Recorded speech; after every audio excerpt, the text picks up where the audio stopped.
Bismillahirrahmanirrahim. Assalamualaikum warahmatullahi wabarakatuh. Kembali lagi di video saya. Kali ini kita akan membahas hanya 5 soal saja, tapi kok bisa bermenit-menit? Biasa, kalau saya mah sukanya penjelasan yang lebih detail ya, dengan harapan jika kita sudah bisa menguasai konsepnya, kita bisa mengerjakan berbagai macam soal yang berkaitan dengan pembahasan pada video kali ini. Biar lebih lancar, kalau tahu konsepnya kan lebih enak ya. Oke, aduh benar, miring-miring sebenarnya kerudung saya, tidak apa-apa lah ya. Pertama saya mau mengucapkan terima kasih banyak atas atensi dari semuanya. Dan yang kedua, akan ada giveaway yang akan saya berikan di seminggu ke depan. Peraturannya seperti apa nanti ada di pertengahan video, silahkan Anda simak saja ya. Kalau begitu kita mulai langsung saja pada pembahasan yang berupa dongeng ini. Mengapa? Karena 5 soal bermenit-menit. Dongeng banget nih pasti. Oke, kita langsung pada materinya. Oke, kita langsung saja pada pembahasan soal mendongeng. Bukan mendongeng sih, cuman ini sebenarnya materi untuk semua jurusan bisa, tapi karena saya akan menjelaskannya secara lebih rinci insya Allah, jadi akan seperti mendongeng ya. Oke, pertanyaan yang pertama.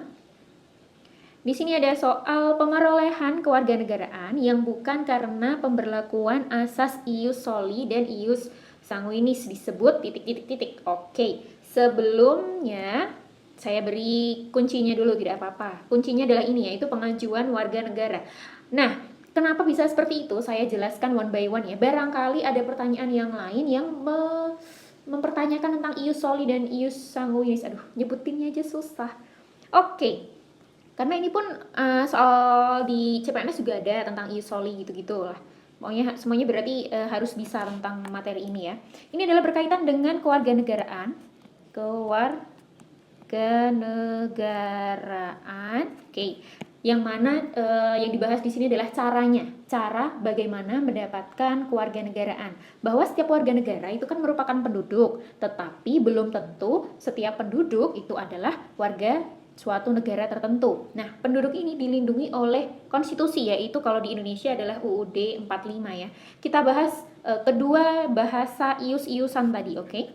Ada ius soli dan ius soli dan ius gitu ya. Ius sanguinis, oke? Aduh, saya suka mencoret-coret yang tidak bermakna. Ius soli dulu, saya mau fokus ke ius soli. Ius soli atau disebut juga dengan jus soli. Ini lebih geli lagi sih ya. Ini bahasa Latin tapi. Ini artinya adalah hak untuk suatu wilayah. Maksudnya adalah begini, penjelasannya, seseorang mendapatkan hak kewarganegaraannya jika dia itu lahir di suatu wilayah dari suatu negara. Dia lahir di negara tersebut yang menggunakan asas ius soli, maka dia akan menjadi warga negara dari negara tersebut. Negara ini pengertiannya saya tulis tidak ya? Saya tulis aja deh. Seseorang yang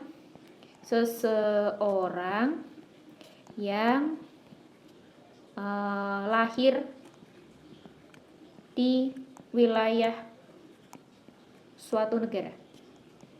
Negara tentunya negara yang menganut ius soli itu sendiri ya. Negara-negara yang menganut asas ius soli itu ada negara Brazil, ada negara Kanada, ada Argentina, sebenarnya banyak sih, ada Jamaika juga. Oke, nah contoh kasusnya pada ius soli ini, misal seseorang lahir di Indonesia akan menjadi warga negara Indonesia walaupun orang tuanya itu dari Kanada misal. Nah, orang tuanya itu kewarganegaraan Kanada, tapi dia melahirkannya di Indonesia. Makanya putra atau putrinya itu akan menjadi warga negara Indonesia gitu. Itu ius soli, yaitu berdasarkan tempat wilayah dia lahirnya. Sedangkan ius sanguinis, saya pakai warna lain aja deh, biar warna-warni. Saya pakai warna hijau. Oke, ius sanguinis. Oke, ius sanguinis atau disebut dengan jus sanguinis. Kenapa saya kepengen ketawa terus ya? Sanguinis, karena menurut saya bahasa-bahasa ini tuh sangat lucu aja, gemes. Sanguinis itu adalah asas keturunan atau asas keturunan darah gitu. Asas tidak cukup keturunan atau darah lah ya. pertalian darah. Misal, berarti ini kan dari orang tua. Orang tua. Oke, nah ini tuh maksudnya adalah hak kewarganegaraan yang diperoleh oleh seseorang itu berdasarkan kewarganegaraan orang tua mereka. Bisa berdasarkan ayahnya atau berdasarkan ibu biologisnya. Tapi biologis ya, bukan ayah atau ibu tiri. Nanti dijahatin malahan ya. Oke, atas asas keturunan orang tuanya. Saya menghafalkannya biar gampang tuh begini. Sanguinis. Kalau orang Jawa pasti ngerti. Sangu itu apa?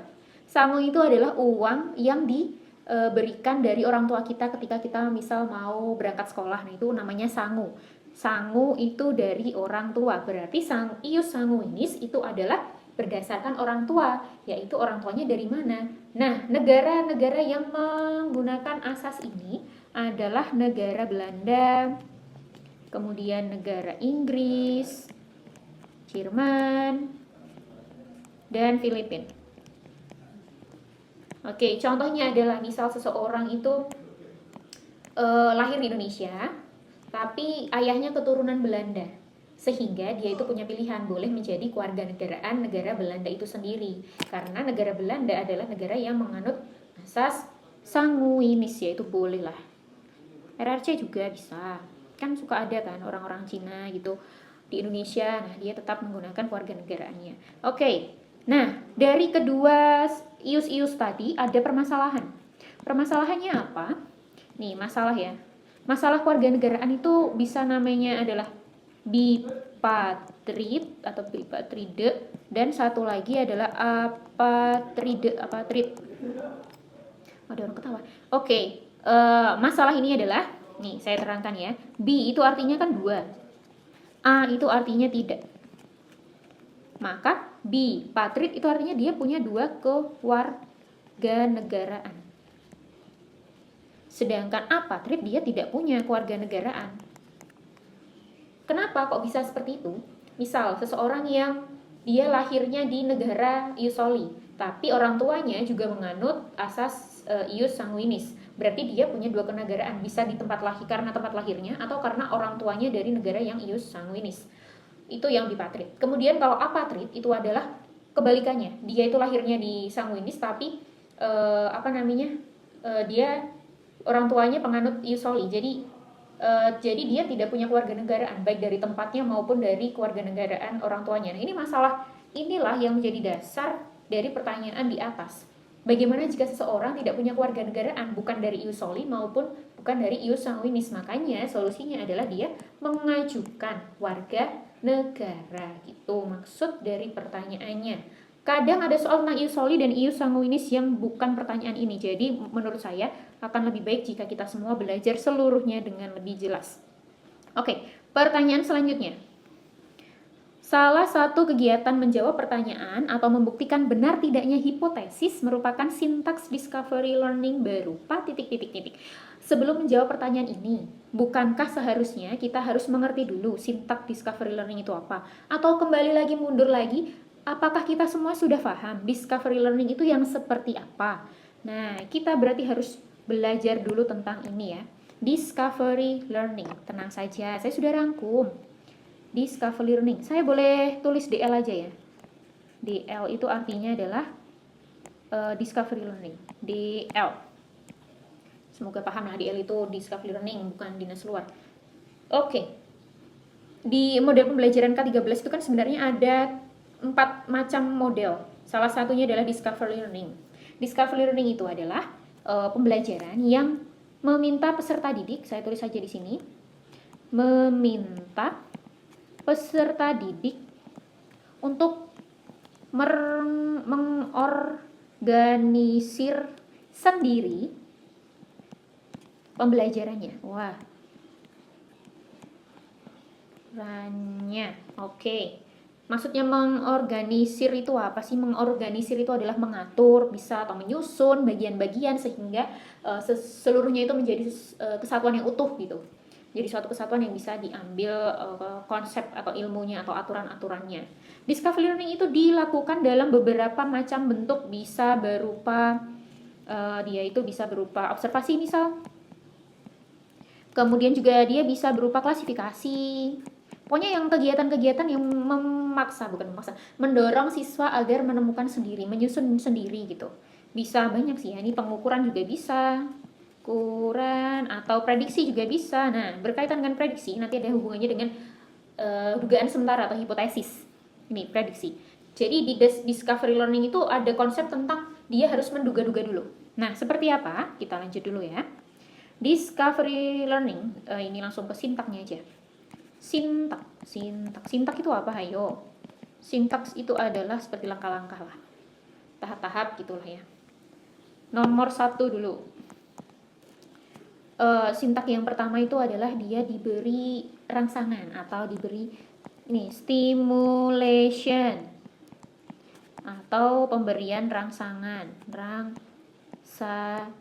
Nah, seperti apa itu? Itu adalah maksudnya peserta didik itu dihadapkan pada sesuatu yang menimbulkan pertanyaan di otak dia, kemudian dilanjutkan untuk menyelidiki sendiri. Jadi dia diberi situasi yang mana akan mendorong dia untuk mencari tahu sendiri gitu maksudnya. Nah, rangsangan ini yang memberikan siapa ya? Tentu saja guru. Guru itu yang mendesain pembelajaran agar ini ada situasi seperti ini, sepertinya ada masalah.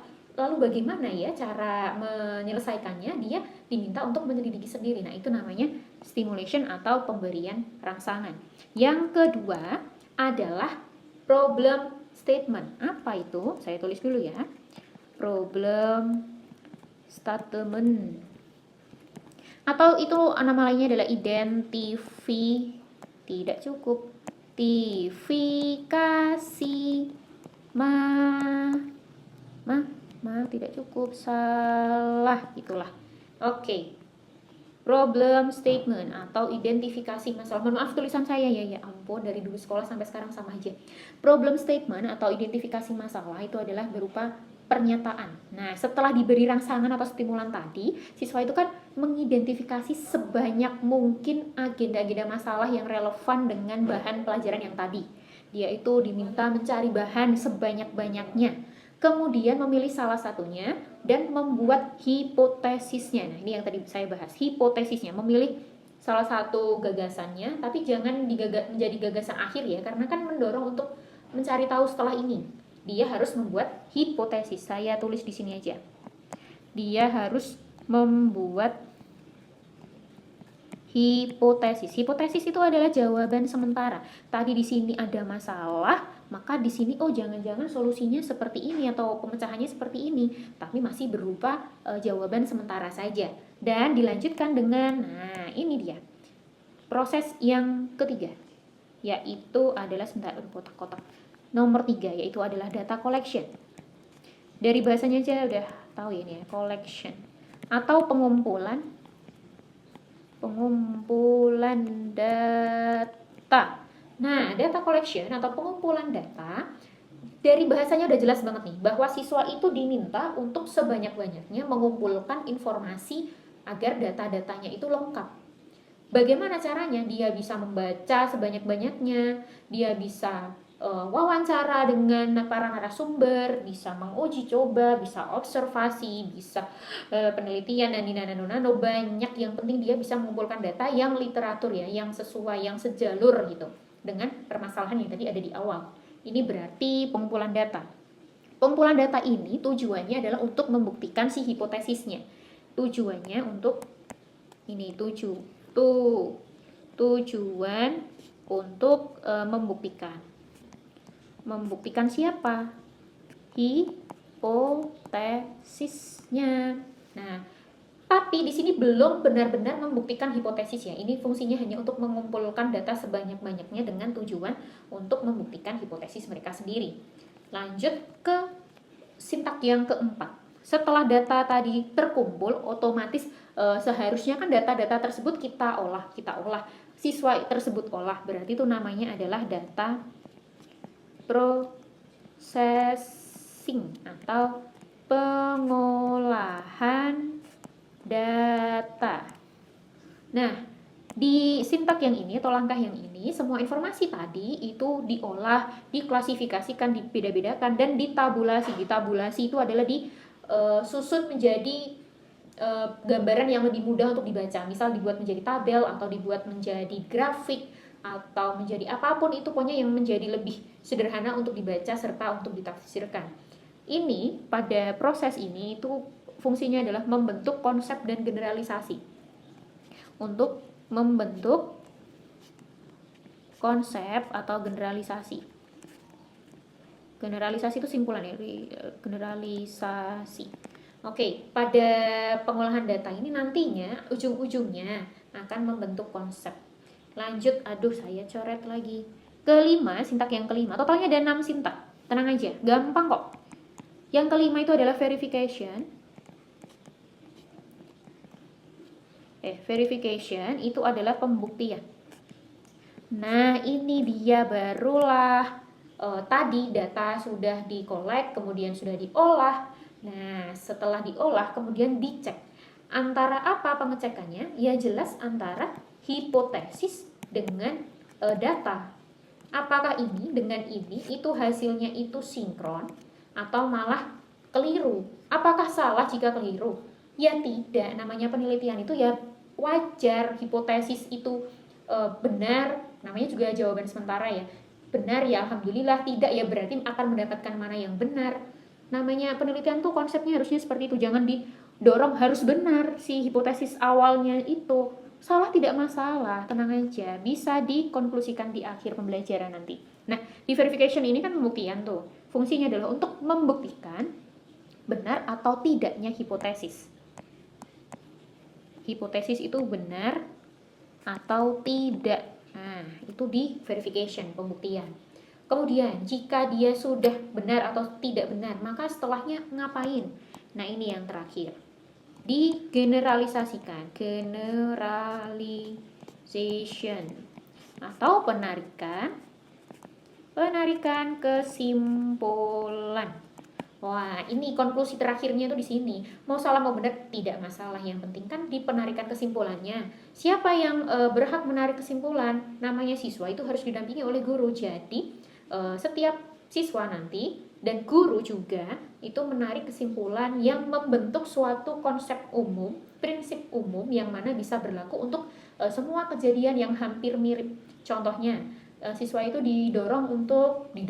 dilatih, dibimbing untuk mencari tahu tentang permasalahan luas permukaan persegi panjang misal. Nah, ketika dia sudah mendapatkan rumus di akhirnya, di generalisasi, ketika mendapatkan masalah yang sama tentang persegi panjang, seharusnya siswa itu juga bisa menyelesaikan soal yang kedua tersebut. Tidak hanya untuk soal yang pertama gitu maksudnya. Jadi suatu prinsip umum ini dipakai agar mereka itu lebih tertanam di otak. Kalau zaman saya dulu atau kita malahan ya, itu kan dulu kan ada soal ya udah diberi rumus oleh guru, ya udah hafalin aja, masukin sudah selesai gitu kan. Tapi kalau zaman sekarang itu siswa diminta untuk mencari, menggali, menemukan sendiri mengenai konsepnya, dan konsep tersebut mendapatkan prinsip umum untuk digunakan di semua kejadian yang sama mirip gitu. Maka salah satu kegiatan menjawab pertanyaan atau membuktikan benar tidaknya hipotesis merupakan sintak discovery learning berupa, ya jelas saja, yaitu adalah ini, verification, yaitu pembuktian hasil temuan. Begitu. Semoga bermanfaat ya. Lanjut lagi ke pertanyaan. Sebelum lanjut, ini adalah pengumuman bagaimana caranya untuk mendapatkan giveaway kali ini ya. Giveaway kali ini tuh dalam rangka ini YouTube baru, jadi sudah OTW 1000 subscriber. Insya Allah sebentar lagi akan menjadi 1000 subscriber. Dan juga minggu depan, tepatnya hari Rabu adalah tepat sebulannya dari YouTube ini mulai saya buat ya. Agar lebih semangat, saya juga semangat, Anda juga semangat. Bagaimana jika giveaway-nya adalah berupa voucher kuota? Walaupun Anda semua mungkin kebanyakan adalah Bapak Ibu guru yang sudah mendapatkan kuota dari pemerintah, tapi apa salahnya punya kuota, voucher kuota baru lagi ya kan? Bisa buat YouTubean lagi yang banyak. Oke. Voucher kuota untuk semua provider. Jadi nanti untuk para pemenangnya akan saya tanya dulu jenis kartunya apa, baru akan saya sampaikan voucher kuotanya sesuai dengan kartu yang Anda miliki. Caranya bagaimana? Gampang banget, seperti biasa giveaway orang-orang ya. Di like dulu, kemudian pastikan sudah subscribe karena saya cek dulu. Setelah itu caranya adalah komentar mana yang paling menarik sesuai dengan video ini tentunya. Komentar yang paling menarik. Kemudian ada syaratnya lagi, yaitu adalah jika komentar Anda dikomentari ulang oleh orang lain, dibalas ya. di replay oleh orang lain, maka kok reply oleh orang lain, maka nanti akan menjadi pertimbangan yang lebih besar lagi. Saran saya sih mendingan Anda sabotase handphone teman-teman Anda buat komentar Anda sendiri. Oke, terima kasih. Kita lanjut materi berikutnya. Saya coret lagi, Masya Allah. Oke, peserta didik berdiskusi menyusun rencana pembuatan proyek pemecahan masalah meliputi pembagian tugas, persiapan alat, bla bla bla bla bla bla. Aktivitas pembelajaran di atas merupakan model project based learning pada sintak lagi. Wow, saya juga kebetulan dapat soal sintak semua ya. Ini termasuk model pembelajaran yang dicanangkan di kurikulum 2013. Ada 4, yaitu adalah ada discovery learning, ada inquiry, ada problem based learning, ada project based learning. Project based learning berarti itu kan pembelajaran yang berbasis dari proyek, sudah jelas dari bahasanya ya. Kita bahas one by one dulu. Nanti kita akan tahu sintak mana yang sesuai dengan persiapan pembagian tugas, persiapan alat, media, dan. Oke, kita bahas one by one. Barangkali ada soal tentang project based learning, tapi bukan yang tentang itu, kan sekalian aja kita belajarnya, iya kan? Disingkat dengan project based learning, itu PJBL. Mengapa kok PJ bukan PJ? Karena dalam bahasa Inggris itu project pakai C bukan Y ya.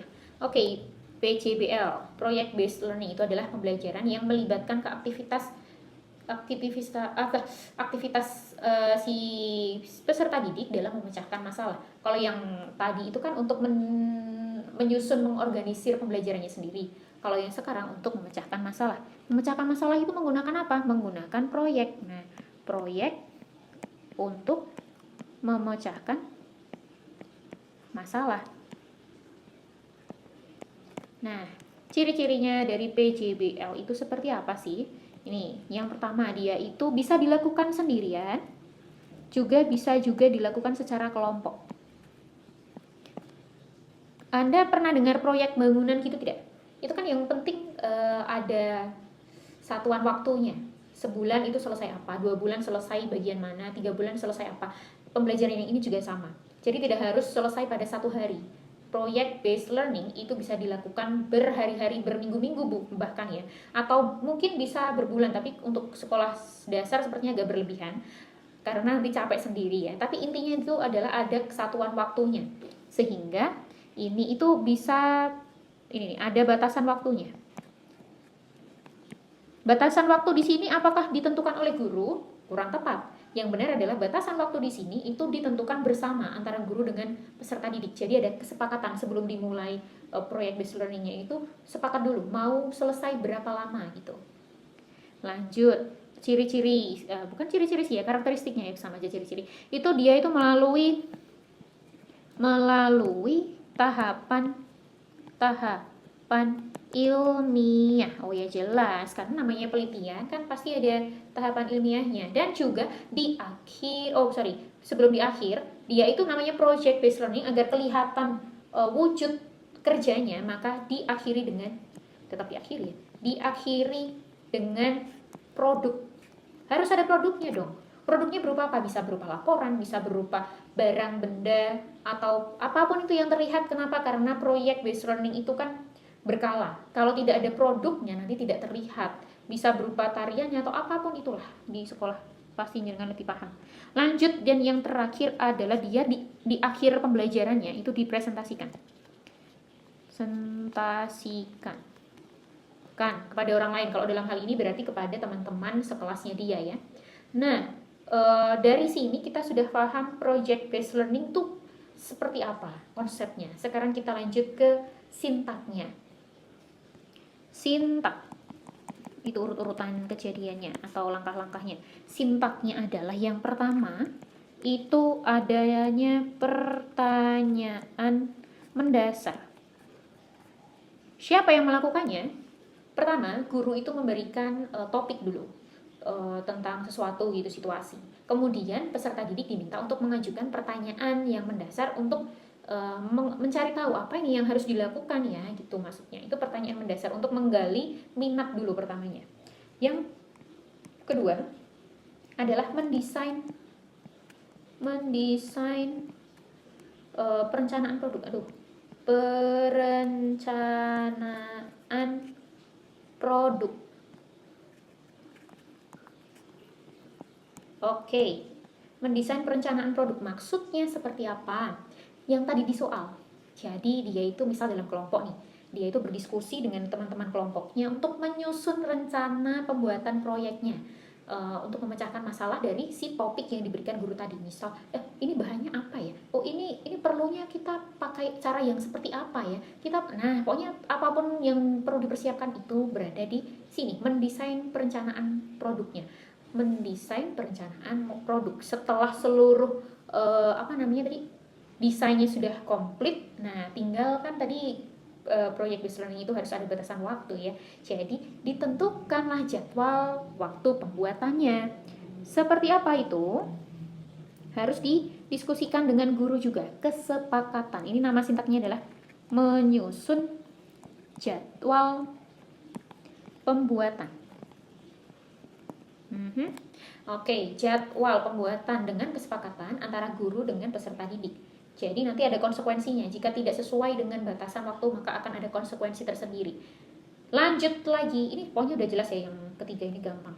Yang keempat adalah ini tugasnya guru memonitor keaktifan dan perkembangan proyek. Oke, gurunya mengecek berarti otomatis apa yang terjadi pada siswanya? Ya, mereka ini sedang membuat. Mereka sedang membuat apakah pembuatan proyeknya itu sudah sesuai atau belum, kemudian sesuai jadwal atau tidak, atau molor. Nah, guru ini memonitor apakah di dalam kelompok ada yang tukang tidur.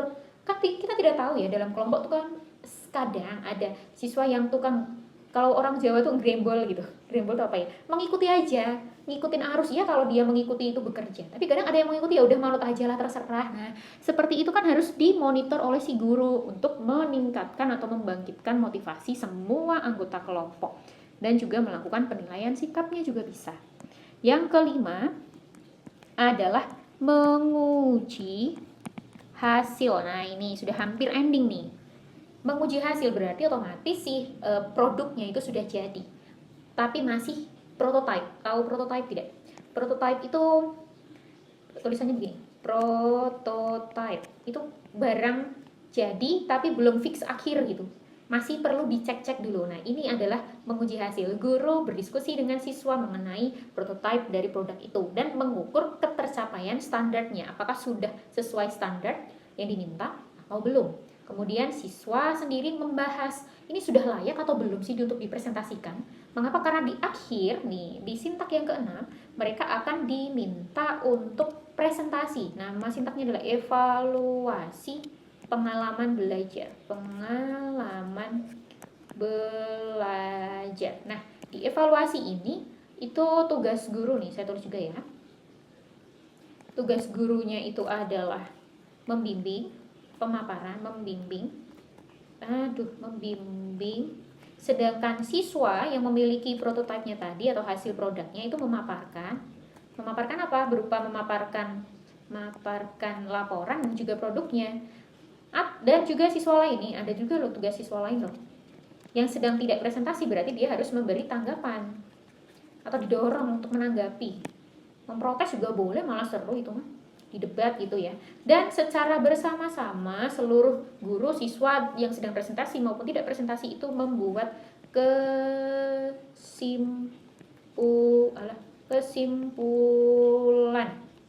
Nah, membuat kesimpulan di akhir pembelajaran. Jadi itulah sintak dari proses kegiatan proyek based learning. Coba kita kembali lagi ke pertanyaannya. Peserta didik berdiskusi menyusun rencana. Nah, menyusun rencana berarti gampang ya, jelas rencana. Rencana itu bisa pembagian tugasnya, bisa persiapan alatnya, bahannya, medianya, sumber yang dibutuhkannya.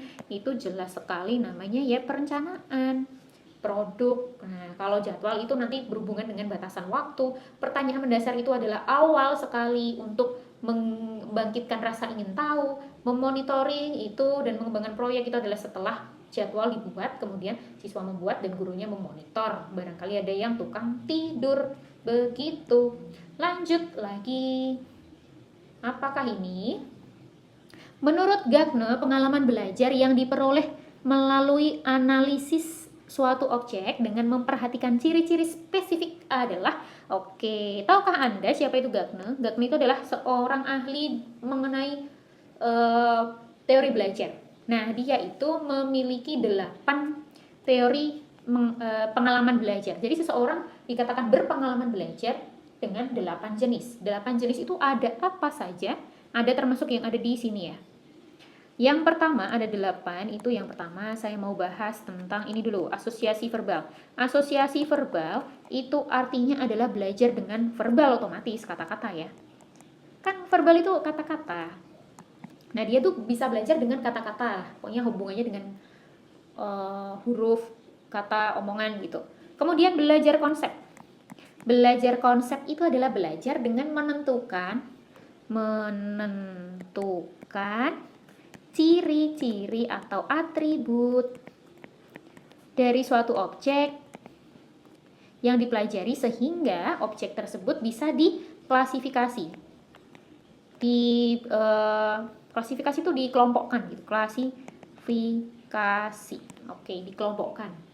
Ini menentukan ciri atau atribut bukan berarti dia melihat dari ciri-ciri spesifik ya.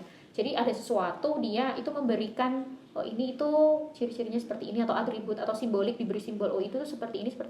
Nah, baru dia bisa mengkategorikan, mengelompokkan itu adalah sesuatu. Misal itu hewannya berbulu panjang, ada ekornya, telinganya panjang dan lain sebagainya. Oh berarti itu adalah itu, maksudnya diklasifikasikan. Oh jangan-jangan dia itu kelinci, oh jangan-jangan itu kera, tidak mungkin dia itu buaya gitu ya, buaya darat gitu. Oke, lanjut lagi. Yang ketiga itu adalah di sini ada ya. Di sini ada tuh kotaknya. Diskriminasi. Oke, ini menarik nih. Diskriminasi itu identik kalau di kelas-kelas, di berita-berita, diskriminasi itu hal yang jelek ya kan. Suka mendiskriminasi, itu suka membeda-bedakan. Oke, diskriminasi itu artinya adalah memang benar membedakan. Membedakan. Tapi terkadang dalam pengalaman belajar, bukankah kita juga perlu membedakan sesuatu?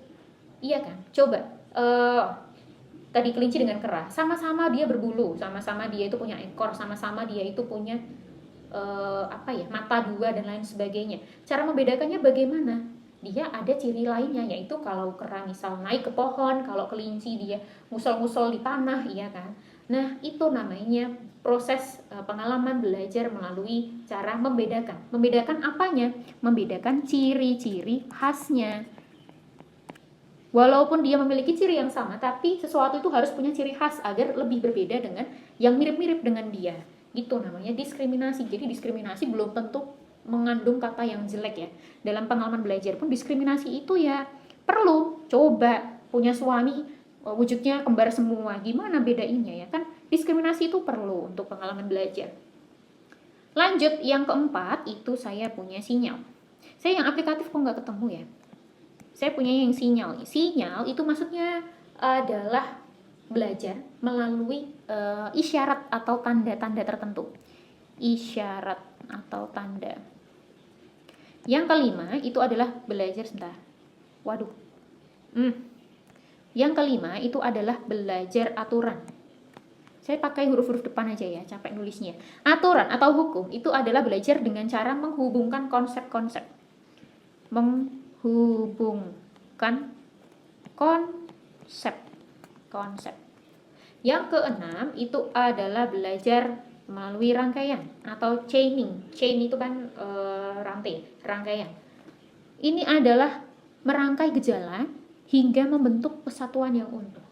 Dia ya intinya tuh merangkai lah. Merangkai-rangkai. Jadi dia punya informasi sedikit, informasi seluruh itu dijadikan satu dan disatukan menjadi kesatuan yang utuh begitu. Yang ketujuh itu adalah belajar mereaksi rangsangan. Itu maksudnya adalah belajar yang terarah dia. Terarah. Dan yang terakhir, yang ke-8 adalah ini paling gampang nih. Problem solving atau pemecahan masalah. Ya tentu dia akan belajar sesuatu dari menjumpai masalah dan akan menyelesaikannya.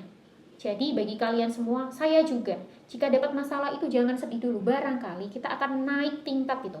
Artinya, karena kita akan belajar sesuatu dengan cara memecahkan masalah tersebut. Maka kembali lagi ke pertanyaan tadi. Menurut Gagner, pengalaman belajar yang diperoleh melalui analisis suatu objek dengan memperhatikan ciri-ciri spesifik adalah yang diskriminasi, yaitu membedakan ciri-ciri khas spesifiknya. Gitu. Kita ke pertanyaan yang terakhir. Alhamdulillah ya Allah, dongeng saya segera berakhir. Lanjut ya. Anak usia sekolah dasar berada pada tahap perkembangan kognitif operasional konkret. Betul, ini menurut Piaget ada 4 tahap perkembangan. Ada sensori, motorik, ada pra-operasional, ada operasional konkret, dan operasional apa tuh? Fungsi formal. Ya, oke. Pada anak SD itu yang operasional konkret, yaitu memahami sesuatu berdasarkan yang konkret intinya gitu. Konkret itu apa sih? Yang ada beneran kelihatan, bisa dirasa, bisa dilihat ya. Nah, menurut Piaget, salah satu kemampuan anak yang penting adalah tahap ini, yaitu adalah mampu mengurutkan benda dari yang terpanjang ke yang terpendek. Kemampuan kognitif ini termasuk kemampuan titik. Ini bukannya membedakan ya. Mengurutkan benda dari yang terpanjang ke terpendek, berarti dia harus bisa membedakan mana yang panjang, mana yang lebih pendek. Berarti kan membedakan sehingga dia bisa juga mengelompokkan, iya kan? Ngelompokkan. Bukankah mengelompokkan itu adalah pengertian dari kata ini dia, mana tadi? Ini ya. Maka ini adalah jawabannya. Klasifikasi, mengapa? Karena dia bisa mengkelas-kelaskan, mengelompok-kelompokkan, mengkategorisasikan.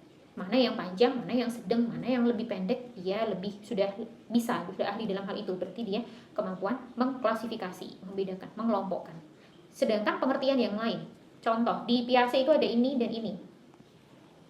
Asimilasi itu apa sih? Proses mengintegrasikan informasi yang baru ke kognitif yang sudah ada sebelumnya. Maksudnya kita pernah dengar ini dong, asimilasi kebudayaan, asimilasi budaya. Itu maksudnya adalah kita punya budaya, kemudian kita kemasukan budaya yang lain, dan antara budaya kita dengan budaya yang lain itu ngeblend jadi satu, bergabung.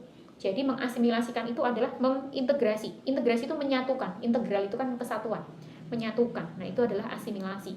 Sedangkan akomodasi itu adalah mempelajari informasi yang baru. Jadi benar-benar baru, yang lama sudah tidak dipakai. Dia hanya mempelajari yang baru. Itu namanya akomodasi. Dan antara asimilasi dengan akomodasi menjadi satu, itu namanya ekuilibrasi. Ekuilibrasi. Nah, itu adalah penggabungan antara asimilasi dengan akomodasi. Ini ada di modul dari SIM PKB, modul 1 tentang teori belajar. Piaget, coba Anda cek sendiri, halaman 17 kalau nggak salah. Itu ada di situ dan ada contohnya juga, jadi bisa untuk dipelajari. Atau saya bacakan contohnya yang ada di modul. Asimilasi, contohnya itu prosesnya itu adalah misal ya, ada seorang anak sedang belajar tentang pengurangan.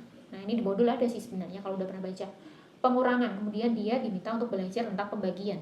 Maka itu disebut dengan asimilasi. Mengapa? Karena tergabung, yaitu adalah dia punya punya pengurangan. Pengurangan itu kan dipakai untuk pembagian, proses pembagian. Maka itu namanya ngeblend menjadi satu. Itu asimilasi. Sedangkan akomodasinya adalah dia sudah punya kemampuan pembagian nih. Nah, tapi dia diminta untuk mengerjakan soal tentang pembagian.